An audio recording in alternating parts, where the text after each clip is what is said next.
We all know those GLP-1 injections work wonders, but that price tag almost gave me a heart attack when my insurance denied coverage. I was staring at a choice between paying my mortgage or paying for weight loss. Talk about a rock in a hard place. Then I found Elevate Health compounded semaglutide at just $58 with payment plans that don't require a second mortgage. Same medication, same results, but a price that real folks can actually afford. Visit joinelevate.com today. That's JOINELEVATE.com. Your wallet will be as happy as your waistline. This medication is not FDA approved.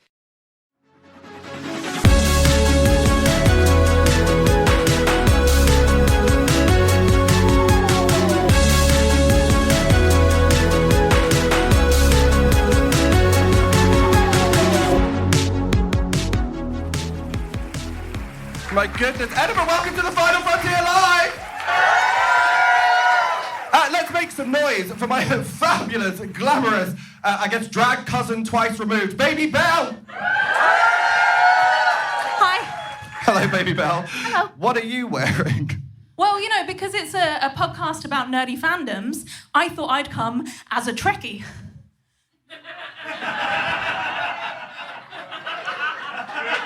Based on that delayed laugh, that was a thinker. That was good. You look great. Thank you for coming. Make some noise for Baby Belle!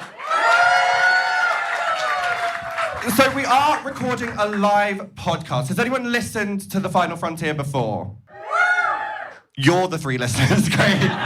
Wonderful. Will anyone listen to this episode? Some more of you, some of you are silent. You're in the room. I can see you. That's such. So basically, it is a podcast all about fandoms. It's often about sci-fi, it's often about fantasy, but most of the time it's what I like to call like an ADHD stream of consciousness on my part. So it kind of is what it is. Speaking of fandoms, if you don't know, I'm from RuPaul's Drag Race UK. Slay. Has anyone watched RuPaul's Drag Race UK Series 2? Okay, producer Poppy, wait for a lower cheer on this one. Has anyone watched RuPaul's Drag Race UK Series 2 of Versus the World? Wow, okay, I won that one, so that's really cool. And you're looking upon me right now thinking, God, RuPaul looks rough, but I am, in fact, Tia Kofi. Before we bring out our fabulous guest for this episode, I thought I might give you a little bit of, like, Drag Race tea and gossip. Ooh. That was good interaction. This is not just a podcast, it's also a panto, so more of that, please. So, does everyone remember the Scottish diva who won Drag Race UK Series 2? Yeah. Lawrence Chaney? Yeah. If you could all say it in your best RuPaul voice, 1, 2, 3. Lawrence Chaney! They'll love that. That's a real boost for their ego right there. So my name out of drag is actually Lawrence. That is true fact. Can I get cast of Girl Pop? Can you confirm? Yeah, brilliant. Thank you. So me, little plug for my friend's show there. So we had to come up with like cute nicknames for each other because basically when we were on set of season 2, I kept thinking that I was winning. The winner is Lawrence Chaney. Oh, okay, sorry. It's not my name here. So we came up with cute nicknames for each other. So like Lawrence calls me Loza, cute. I call them Larry. They call me Loza Pops. I call them Laurie C. They call me Marina Was Robbed.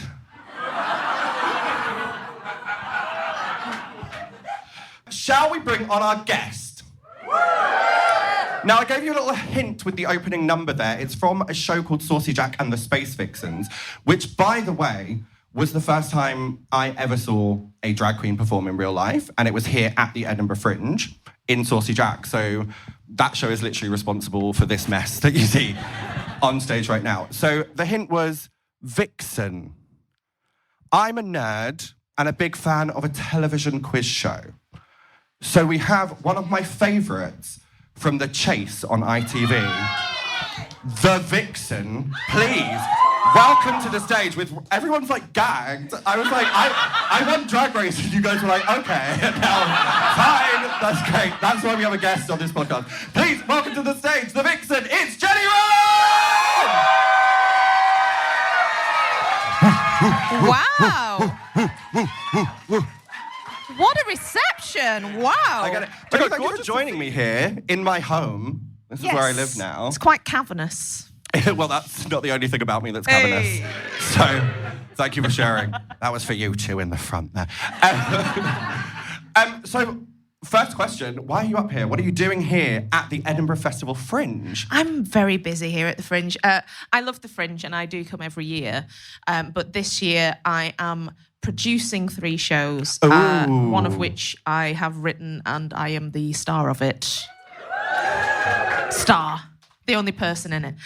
I love that. You said written. What I'm learning from that is I should have written a show to do rather than fully improvise it. So what are the 2 shows that you're producing and which is the one that you are starring in? So I'm producing a play called Scaramouche Jones, which is about a 100-year-old clown who has survived the Holocaust. It is genuinely actually quite funny, but also moving. That sounds like it's about Joe Black, so that's good. Good, thank you for that. It's lovely.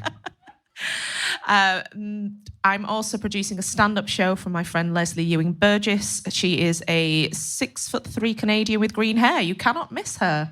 The show's called Behemoth, and I've just seen it first show, and it's absolutely lovely. It's about really existence and taking up more space in the world. Which is what we need more of right now, I feel. It is. We're living in dark, dangerous times, so I feel like occupying more space is very important. Very much so. You can clap. That was profound. Thank It you. was. We had a moment there. I felt I was on Oprah then for a second. I've read a book, so that's why. And the third show, which you are producing and the star of and written and all of the above, did you do the lighting design as well? Oh, as much as just turn some lights on and people can see me is lighting design. I've written a stand-up / sing-along show called Bjorn Yesterday, and it asks the question, do ABBA really exist? As someone who has 2/3 of a philosophy degree, that sounds really profound. It sounds really profound, but it's actually me just banging on about how weird Mamma Mia 2 is for quite a long time.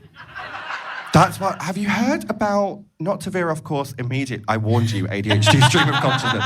Have you heard about Mamma Mia the Party? There's a section in my show about it. Okay. All right. And it involves Gillian McKeith. I don't want to alarm you. Wait, so it's Mamma Mia the Party and Gillian McKeith? She was there. She sat next to me. At Mamma Mia the Party? Yeah. That's a wild statement. And I'm not going to spoil the rest of the story. You're just going to have to come to the show and hear it. I'm coming because I need to know about that. But it is really weird, Mamma Mia the Party. Like, you're in the O2. Like, it used to be the Millennium Dome until... damn you, Mandelson. Now it's the O2, and you go through a door, and suddenly you're on a Greek island in a taverna. And when I went, the taverna owner was Anthony Costa from Blue. That's quite gag-worthy. I love genuinely, this is real, I love anyone who uplifts Anthony Costa from Blue. Because I always thought he got a raw deal with some of the lines in Blue. He's very talented, very and much so. and he said hello to me by name, which was really sweet. Oh. Not during the show, like, he waited till after, but... Because that would have broken the fourth wall even more than it already was. Or it could have brought you into, like, the canon of the Mamma Mia universe. Oh, don't start. It's a multiverse, and I will stand by this. I think even Mamma Mia 2 is in a different universe to Mamma Mia 1.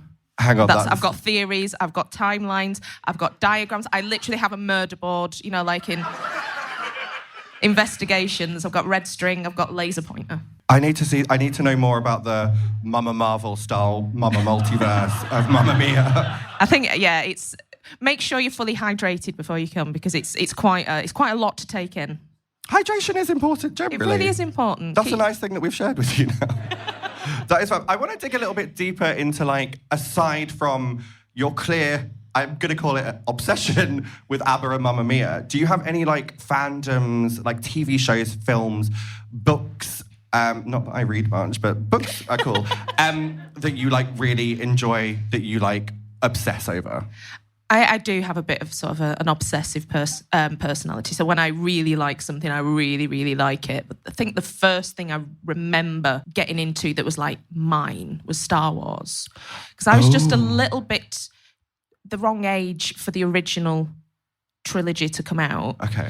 But there was a lot of... I used to spend a lot of time at my granny's house, and my uncle was like 7 years older than me, and he had all the toys. He had a Millennium Falcon and the video games. We were playing the video games. We played The Empire Strikes Back. And he was like, whoa, what? We got to find out that Darth Vader's Luke's father now. And I was like, how do you know? And he went, you know this is based on a film. What? So we drove to a Blockbuster in Canterbury. That's a throwback. That's the throwback. We were in Kent. We did just like drive to the other end of the country. You were in Edinburgh and you drove to Canterbury. And we got the videos out, and I was obsessed from then. I was about 9 or 10. Okay. And I got really granular with the detail. I knew the name of every droid, every alien. It's impossible to know all that now because the universe has expanded so much. But I've still got a really soft spot for Star Wars. I really enjoyed Andor recently. I think that takes it back to that sort of used universe. Everything's slightly rusty and everything's a bit dangerous. That was what I really enjoyed about Star Wars in the first place. Do you feel like that sort of like sent you on your path of like acquiring knowledge? Because you said you like retained all of the information about the names of the droids, like everything about the universe. Is Star Wars, in fact, responsible for your quizzing skills? Exclusive. I think the quizzing goes back a bit further than that, because I used to do quizzes with my granddad when I was really little, like 3 or 4. So he taught me to read, and then he taught me how to find out answers for myself in books that he couldn't be bothered answering the millionth question that day. You know, question on question on question, because I was really, really a curious child, like in both senses of the word. And so... And then he would test me on things at the end of the day, and we'd watch 15 to 1, and we'd watch Going for Gold, and he created a monster, really. But I think getting something of your very own, your own fandom, that no, you've not got it from anyone around you. It's yours to enjoy, and you dig into all that detail and learning everything about it and being a real dork. That gave me a proper thrill. Because, you know, it's part of your personality as you come up, isn't it? Something you love, and it says something about you. For sure. And I feel like there's like, I was like not that you would guess, I was a massive geek growing up as well, and I loved a quiz show. So like post Drag Race, being able to like go on those quiz shows, I was like, this is fully my moment. And like have you heard of Catch Point? It's the one where you have to catch the big balls. Yeah, which, I mean, it was quiz, great, sports, nah, not for me. But I was like so competitive. Me and the Vivian won that one. I did... Yeah. Thanks. I did Celeb Bridge of Lies. I did have to mention that it was the celeb one, thank you. Absolutely bossed the Eurovision round. Our team won. Loved that for us. And then... Sorry, this is about you, but I'm telling you a story about me. Then I went on The Weakest Link. Yep. Was voted out second by Scott Mills. Oh, it would be, wouldn't it? Because I didn't know who Frank Lampard was. So again, sports really catching me out right there. Yeah, that's not fair, is it? No, it isn't. I said Frank Skinner. I was like, maybe he manages Everton. I don't know. You gave an answer which is better than a lot of contestants. I still have a lot of bitterness about The Weakest Link because I went on that as a civilian many years ago. And... I was voted out second, not second to last. So just missed. I was like, there's hope. I just missed the final, and I'd been the strongest link every round. Was that a competitive vote from the others? It really was. They knew I was better, and I was furious. I gave a really good exit interview. I was really mean about them. Roll the tape. I couldn't help it in the moment, and then I walked out and went, I don't know why I said that. They're all right. They're fine. Yeah. Is that, like, was it doing stuff like that sort of, like, clued the Chase production team onto, like, yes, we need this one? Yeah, it wasn't an easy process, though. I'd been on the quiz scene for quite a long time, and, you know, I'd known the Beast for many years before he got the job. I'd kind of seen everybody else come through the ranks of the competitive quiz world and wondered where my audition was, but... And it was a really tough process. It was 6 months of auditions to actually decide that I got the job. And there were other people in the running as well. So we all, at the end of 6 months of, you know, weekly tests and interviews and auditions and meeting all the top brass at ITV, we had to do a screen test with Brad to see what the chemistry was like. And even then, it was a couple of months before they told me I had the job. Wow, and so told the process. other 2 ladies that they didn't. Oof. Did you know the other two beforehand? I knew of them. I was doing a bit of, competitor research and everything. From the circuit? Mm-hmm. That is a harder, audition process than getting on Drag Race. I just sent in a tape. It's harder than getting into MI6. Is it actually? Yeah. Have you tried? No. I couldn't tell you if I had. Oh. Absolutely not. I'd be rubbish at that. I was told by a friend of mine who'd got quite far through the application process that you have to do things like they will tell you, right, in the lobby of our main office building, there is a globe which is about 3 feet wide. Right. You need to steal it and not get caught by security. Could never be me, honestly. No. I used to think back in the day, because are you familiar with the idea that people when they become spies get the tap? It's called the tap, right? And I always when I was younger was I might get the tap one day. And then I grew up and realised that I'm 6'5" and half Nigerian, and probably the most conspicuous, me just in a pair of glasses with a moustache in this audience being I'm not a spy. It would be far too obvious. It could be a double bluff. You know that this is a good fact. When Dean Gaffney left EastEnders, Love Dean Gaffney. The first time, yep. He applied to work for MI5 as an agent. It's a true fact. Was he thinking when cabaret artiste Josephine Baker was a spy? Yeah, I think it was war? It's going to be a double bluff. Everyone's like, oh, it's Dean Gaffney. He's not going to steal our state secrets. Think about it. It's pretty clever. Unexpected from Robbie from EastEnders. That's, yeah. All he would get was oh, you there. Where's Wellard? That's all he would get. He wouldn't get stopped at the border or anything. I love everyone here is I thought this was about sci-fi and we're talking about Dean Gaffney. Did you see that clip of someone who used to be on the bill helping with an actual real life arrest? No. With police officers.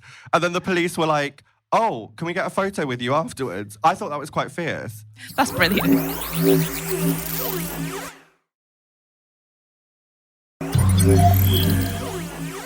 What do you want? Am I still in the show? I don't feel like I've been... In fact, I don't feel like any of us have been involved enough, I feel can we get an R for that? Ah. It's sadder than that. No, it's not. It's not. Don't. I feel like we should have the opportunity to ask questions. How does everyone feel about that? Yeah. This way. They were don't interact with me. I came here for a peaceful evening. Just to make everyone feel comfortable with the level of questions they can ask, I'm going to start with, what's your favourite ABBA song? Nice. Oh, mine is probably... If it wasn't for the Knights. One person. You're my target audience. That's niche. So it's a mid cut. It's not a deep cut, but it's a mid cut. Never heard of it, honestly. Mine's Voulez-Vous, I think. Oh yeah. That's a banger. Yeah. There are no non-bangers. It's just hit after hit. It's hit after hit. Bop after bop. Yep. Nice. Even the weird ones. So, Baby Bell, we're going to get some questions from the audience. I'm doing the... Wait, I'm supposed to host. Maybe you should do the... I'll do the admin. So, put up your hand if you've got a question. You're going to just shout... Keen. You listen to instruction. I respect that. Shout out your question. And for the benefit of the tape, Baby Bell is going to repeat your question. Because it's a podcast. We've established that, I feel. Okay, over to you, BB. Go. Oh, it's a question for me. Unexpected. Excuse me. Please, mate. This is the most embarrassing question ever, but how do you block your eyebrows? So, ironically, out of everyone on this stage, I'm going to have to pass that over to Baby Bell because I shaved my eyebrows off. So I thought, Jenny, do you have any insight onto how to block your eyebrows out with a Pritt stick? No? I've tried many times, but not particularly successfully. Wait, what context have you... Just trying out some drag makeup. I am a huge drag fan. Wait. Yeah. Do you have a drag persona and are they called the Vixen? No, because my mum was going to call me Declan if I was a boy. Nice. I'm going to be called a Dec O'Dent. Oh! That's good. That's that great. Was they enjoyed it, but with a groan, which is the perfect... That's I the think perfect I've hit energy. the mark. Yeah, for sure. Baby Bell, how do you block your brows? Badly. So I do Pritt sticks. And I'll try and spread them as much as possible, as is my want. and then 4 minutes, and then another layer, and 4 minutes, and then another layer, and 4 minutes, and then I just cover it with eyeshadow. It's kind of like like foundation-y, and then eyeshadow. Honestly, it's shave just them because off. we're far away. Simple solution, straight down. Yeah. Razor. Use your real brows, shave them off. Those are the options. Any more questions? The question was, how do you train for professional quizzing? I'll handle that. No. Yeah. Hey, you've won a few quizzes. You've done all right. Yeah, but... Did you train for them, though? No, I didn't.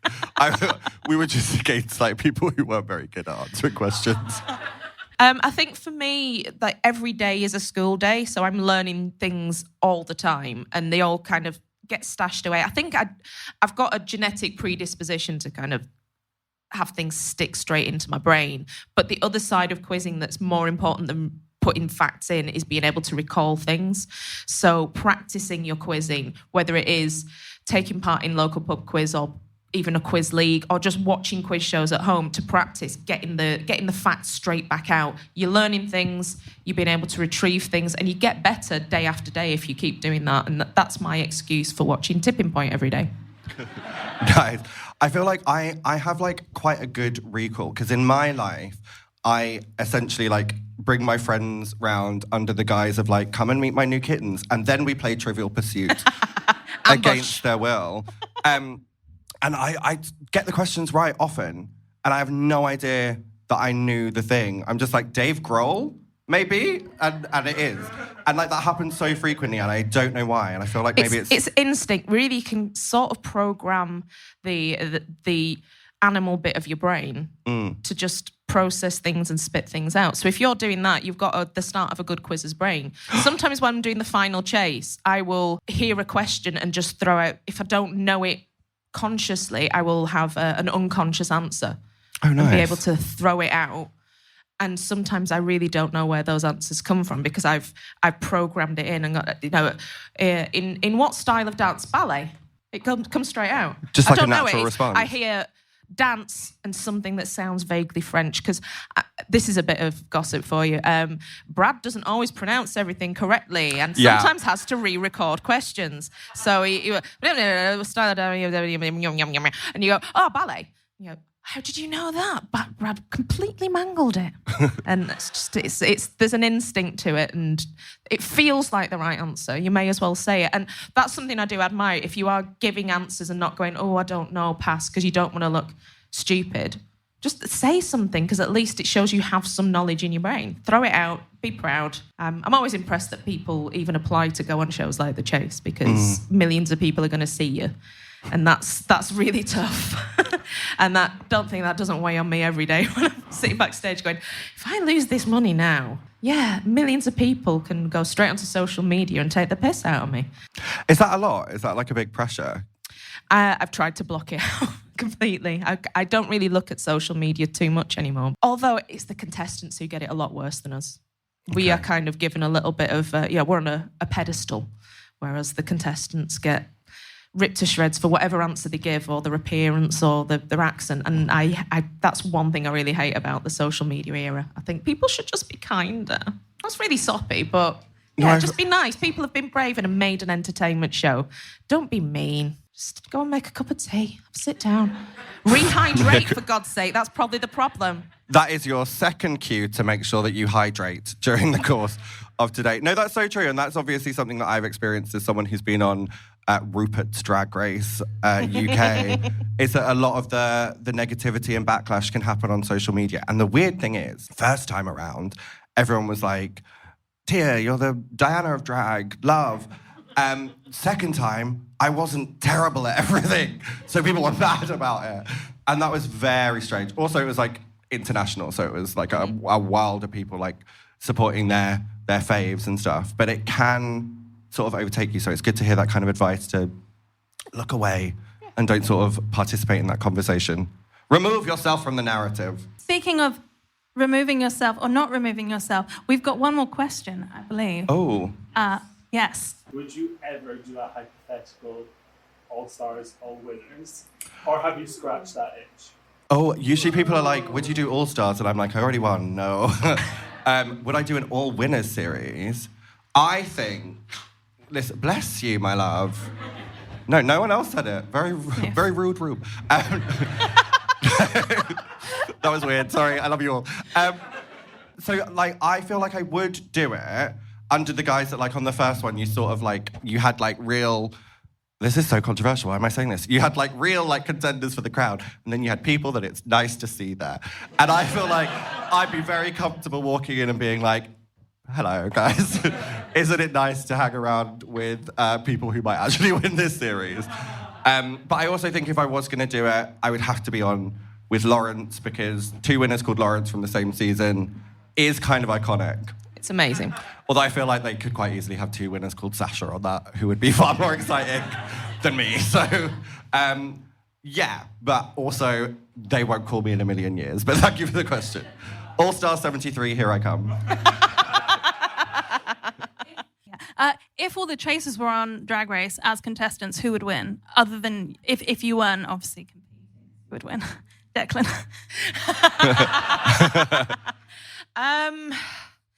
You know what? I suspect Sean would be an amazing drag performer.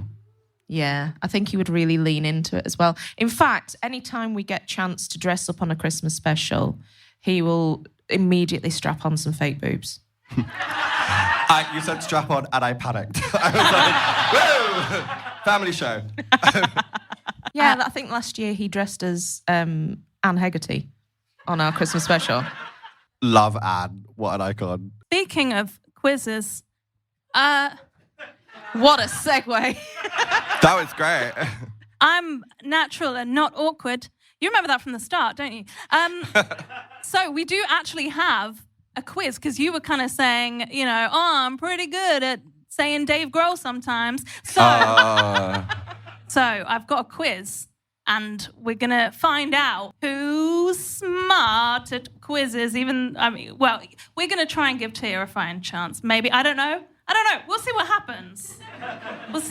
You know, practice quizzer versus Tia McCoffey. Have you ever wanted to leave your own show? That's Okay. That's where we're Very at good. right now. Okay, so first question. Who sang the theme song in 9 to 5? Oh, is this for me? Are we alternating? Are we just Yeah. jumping in? Yeah. Make some kind of noise to make Honk. it clear. Oh. Honk. Dolly Parton. Correct. Well, yeah. Do you need to understand the rules of quiz now? Yeah, I thought it was like alternate. Okay, carry on. Okay. I'm competitive. Okay, so maybe we should set... What's your buzzer noise? Buzz. Buzz and honk. Very good. Okay. Okay. What was the name of the first James Bond book? Honk. Casino Royale. Correct. Good to find out that they were books. That's... Every day is a day to learn, as you said. Yeah. They were books. What kind of animal is a lurcher? Honk. It's a dog. Correct. No. Okay. I'd have said lizard. No idea. Lurching like a lizard. What is the largest state in the USA? Buzz. Honk. Ooh. Oh, I'm going to say Alaska. Correct. Yes. Broccoli belongs to what family? Honk. Brassica. Yes. It's not actually what's on my thing, but I did look it up, and yes. I mean, not that we're going to trust me over you.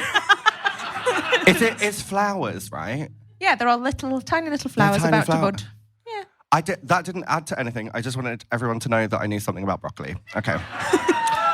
Broccoli Facts. Yeah. It's the new spin-off podcast. Which people would listen. We'll talk about it after. That's good. I'm a listener already. Portugal has had 6 kings with what first name? Honk. Pedro. Throwing it over to Tia. Juan. I mean, it's John. So, like, yeah. No. You can have that. It would be Joao, actually. Yeah, I was probably about... I said a Spanish word for Portugal. They're neighbours. Yeah, friends. Yeah, they hate each other. I love it. Final question. Okay. What is 6 inches bigger in summer? Probably a few things. Depends who Summer is and what her business... What is 6 inches bigger? Buzz. I'm going bold or going home. The Eiffel Tower. Yes. That is correct. Wow. It's made of iron. Iron expands in the heat. Lovely. Very good. Thank you. It's the same principle. I like the fact that you're taller in the morning. Gravity. Gravity. Yeah, your joints all get squished down through the course of the day. So if there's something that you need to be over a certain height to do, like get a job as a police officer used to be, or get on a ride at Alton Towers, just go straight from bed to there, and you might get on. If you're worried about your height, in fact. I always wonder if there are like off topic. If there are like height limits for things, because I put my heels on in here and I was like, I actually can't stand under that light. So like, are there like, can you be like too tall for rides? Yeah. I don't know why I'm treating you like Google. Like I'm just like asking you questions like I can't look at myself. I did see a reel the other day of someone getting turned away from a roller coaster because he was too tall. He was a basketball player. Do you know how tall is too tall? It depends on the ride. Okay. But I mean, I'd rather not take the risk and risk like, losing my feet or something. I'm sorry, another tangent. Back when I was on Grindr, before I wasn't anymore because I'm in a committed relationship, not that you can't be on Grindr if you are in a committed relationship because your life is your own, but it just doesn't apply to my relationship, thank you. It's 2025. Yeah, I used to say that I was 6'4" because I think I'm actually 6'5", and doesn't 6'5" make you go, weird? 6'4", you're like, ooh. That's within the parameters, isn't it? Yeah. Like 6'4" is like right on the limit of like, oh, that's a tall, strapping fellow. 6'5", like circus freak. So I'm like the only person on Grindr who lied about their height being smaller. And this episode is brought to you by It's not. It's not. But if they're interested in sponsorship, here's who to write to. Yes, and you can even sponsor our new podcast, All About Broccoli. Broccoli. So somewhere in that answer mix, you mentioned joints, and I think that's very appropriate because if I've done the maths right, which I can't guarantee, you are joint winners. Yes. Oh, nice. I do feel like you gave me that last one, but I appreciate it very much, and I will take the victory. I'm very impressed. You had some good knowledge there. Thank quiz you. instinct. It's the quiz instinct. You said the Eiffel Tower. Millions wouldn't. If I work hard enough, maybe one day I'll be a chaser too.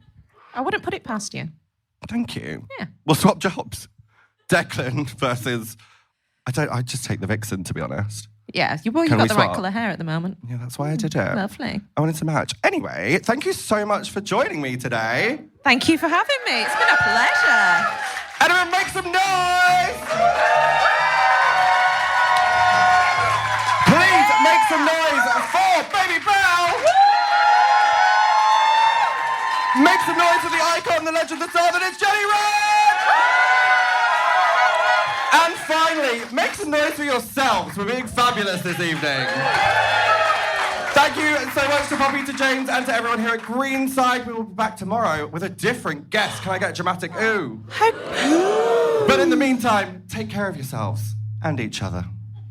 That's a Jerry Springer quote, so thanks.